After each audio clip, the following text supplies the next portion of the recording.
విన్నవించగా అందుబాటులోనే ఉన్నానుగా తీగ చాటుగా మూగపాటగా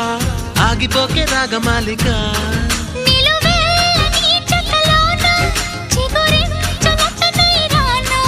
కొనగోటి కొంటె నానా